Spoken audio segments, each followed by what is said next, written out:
All right, I don't want to keep you guys in suspense, so let's check it out. Here it is, the X.2. Painted it, assembled it, and I don't have the bottom cover, but you've already seen how we're going to do that. We're going to do the oyster tin again, and it's pretty nice. Let's take a little piece of hose here, put that on, just like that.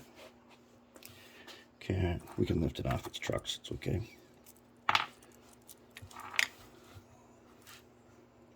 Okay. Oops. Oh, hold up. I don't have these things locked down right now because I just basically put it together and tested it. But now if you can see,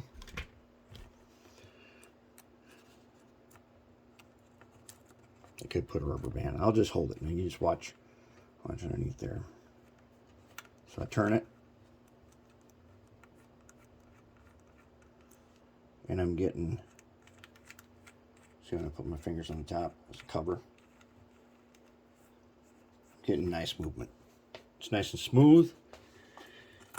And so 2 days ago I made this, and then I found out something that I did not know, but I do now. All these wheel sets, maybe like 1 out of 10 is the axle actually accurate. It's not accurate enough for something that's laser cut. And so I've got my copper strip on here to pick up power on. Put this in here, and it doesn't want to turn because the axle itself is not true.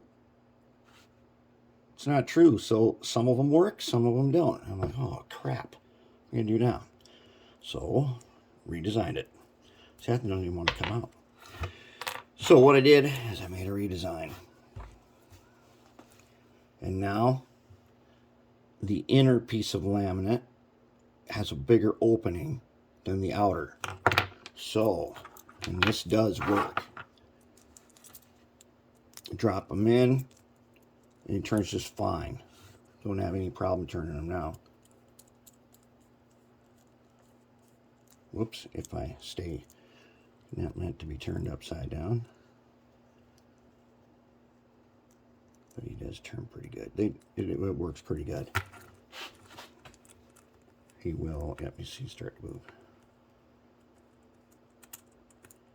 And we'll lock those guys down when we're ready, but otherwise, you have to take my word for it till the second one is done. Then we'll put them in the tester and try it, that this did work.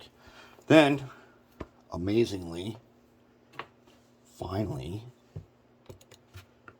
some worm gears showed up. I'm like, oh no, they're going to be too long, but guess what? They're just the right size. So we finally have worm gears. All right, so now we can get on with it, and we can make as many of these as we want now. And as we have seen before, we can go ahead and make multiple axle, 3-axle, and 4-axle versions of this. Since we've already tested that, and we know that works.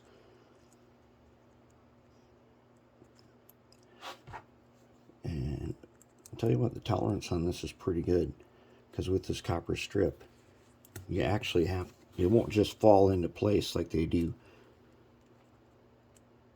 on Athearn and Lifelake. You got to put them in there. And then they've got up and down, side to side play. It's pretty good. Guaranteed, no manufacturer can ever make this because it's fully user serviceable. And you know how manufacturers are. They can't make user serviceable stuff. But we can, and we did. And it works good. Alright, so tomorrow, the second truck, which I just laminated a little bit ago, is going to be nice and strong. We're going to be ready to roll. Now that we've got one that actually is functioning, it takes less than 30 minutes to fully make another one, including paint. So we're in good shape. We can start rolling on our underframe now.